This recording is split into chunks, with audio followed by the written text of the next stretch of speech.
Let me tell you about the science behind this. I love science. If y'all didn't know this, I love science. The science behind habits happening because one of my best reads I've ever had is James Clear's book, Atomic Habits. I don't know if you've ever read it before.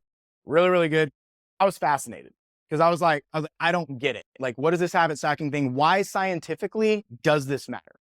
Like, what is the science that backs this up? Like, I hear people talk about it all the time. Small things end up equaling big things. Like all of us have heard those. I don't care what industry you're in. I don't care where you come from. Like, that's a term that gets right. Have we all heard that before? The small things equal big things, right? What is the freaking science behind that?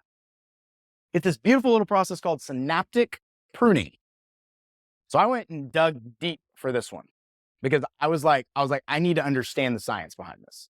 So what is synaptic pruning? The process where the brain eliminates unnecessary neural connections while strengthening frequently used ones. This underpins the effectiveness of habit stacking.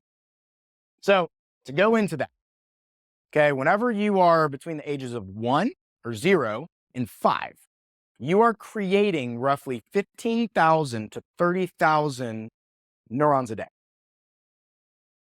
So whenever it comes to a neuron, it could be a memory. It could be the way I twitch my finger. It could be my perception of if I ask my parents for love and how they react to me. Like, there's a neuron constantly being created. That's why, like, most of your identity is formed between 1 and 5. And most people, if they're going to become narcissists, they get stuck in the me stage between 1 and 5, right? So what is happening is, like, so if you go to your parents, here's a great example. You go to your parents and you cry, right? And your parents give you attention. Well, you now create a neuro pathway. That neuron is created.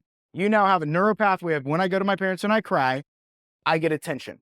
So therefore, if I want attention from someone, I just need to create a reaction, or I need to outburst, right? Well, if you go to your parents and you have that same reaction and you don't get attention, what is it going to tell you?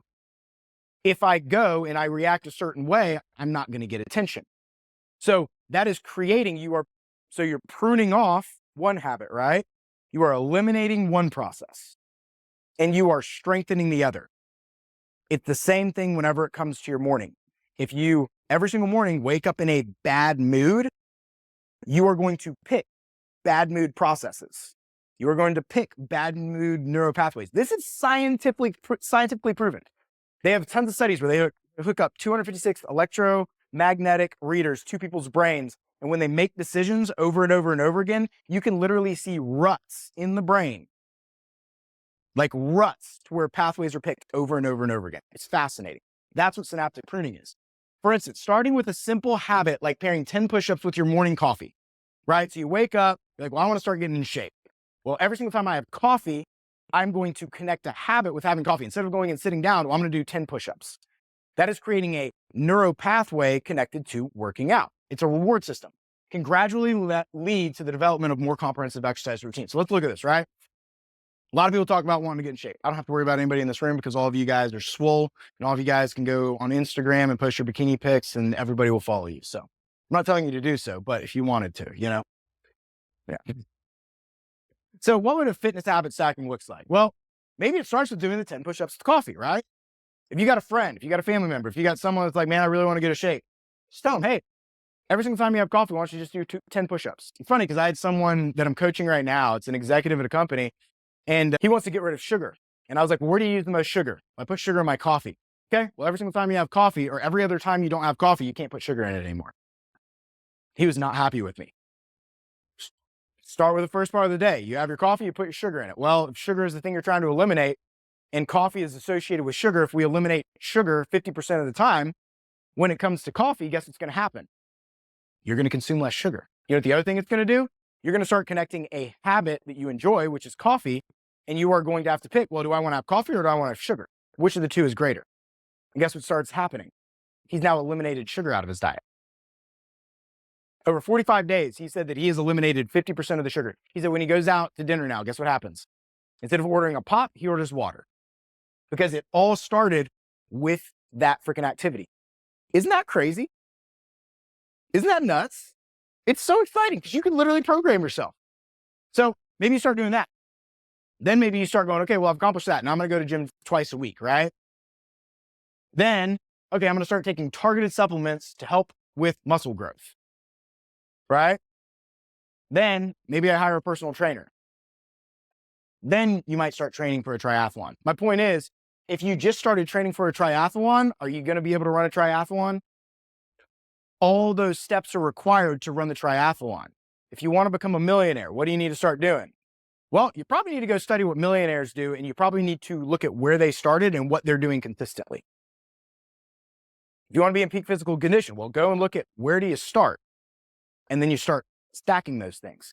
If you want to be a happy, joyful person, look at the start of your day and say, in the first 30 minutes of my day, what am I telling myself? And then start stacking on top of it.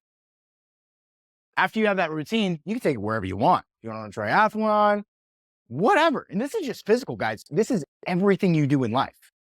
Every single thing you do in life follows this exact same pattern. But a lot of times we just concentrate on that and we don't want to do these things to get there. But you have to do these things in order to run a triathlon. Next, as you continue with existing habits, the neural pathways associated with these habits become stronger, making it easier to maintain and expand on them. This phenomenon explains why it's challenging to adopt big habits, because such as working out for an hour every day without prior practice. It makes sense whenever you look at this, right? Because you haven't built the neural pathway.